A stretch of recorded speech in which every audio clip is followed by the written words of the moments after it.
शहरातील नागरिकांनी कडकडीत बंद ठेवलेला आहे। काल झालेल्या लक्ष्मीनारायण हॉटेलचे मालक आकाश शेखर दुबैया यांची त्यांच्या हॉटेलात घुसून निर्गुण खून करण्यात आलेला आहे। या घटनेचा निषेध करत सर्व व्यापारी, सर्व संघटना आणि सर्व पक्ष यांच्या वतीने आज कडकडीत बंद ठेवण्यात आलेला आहे। या ठिकाणी शहरातील सर्व व्यावसायिकांनी आपले दुकाने या ठिकाणी बंद ठेवलेले आहे। पूर्णपणे या ठिकाणी आपण पाहत आहात श्रीरामपूर टोटल हा बंद झालेला आहे आणि आता लोकांनी अन्यायाविरुद्ध, गुंडांविरुद्ध एल्गार पुकारल्याचं चित्र या ठिकाणी आपल्याला पाहावयास मिळत आहे।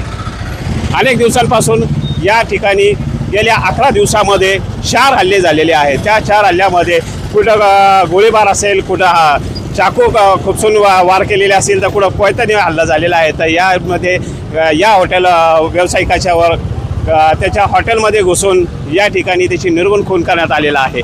आज व्यापारी हा सुरक्षित नाही आहे। या ठिकाणी वाढती गुन्हेगारी रोखण्यासाठी आज या ठिकाणी व्यापारी संघटना असेल किंवा शहरातील नागरिक यांनी हा बंद पुकारलेला आहे। याला उत्स्फूर्त प्रतिसाद या ठिकाणी मिळत आहे आणि या ठिकाणी गुन्हेगारी समूळ नष्ट करावी अशी मागणी व्यापारी संघटनेकडून केली जात आहे। तिरंगा न्यूजसाठी असलम बिन साद, श्रीरामपूर। शहरातील नागरिकांनी कडकडीत बंद ठेवलेला आहे। काल झालेल्या लक्ष्मीनारायण हॉटेलचे मालक आकाश शेखर दुबैया यांची त्यांच्या हॉटेलात घुसून निर्गुण खून करण्यात आलेला आहे। या घटनेचा निषेध करत सर्व व्यापारी, सर्व संघटना आणि सर्व पक्ष यांच्या वतीने आज कडकडीत बंद ठेवण्यात आलेला आहे। या ठिकाणी शहरातील सर्व व्यावसायिकांनी आपले दुकाने या ठिकाणी बंद ठेवलेले आहे। पूर्णपणे या ठिकाणी आपण पाहत आहात श्रीरामपूर टोटल हा बंद झालेला आहे आणि आता लोकांनी अन्यायाविरुद्ध, गुंडांविरुद्ध एल्गार पुकारल्याचं चित्र या ठिकाणी आपल्याला पाहावयास मिळत आहे।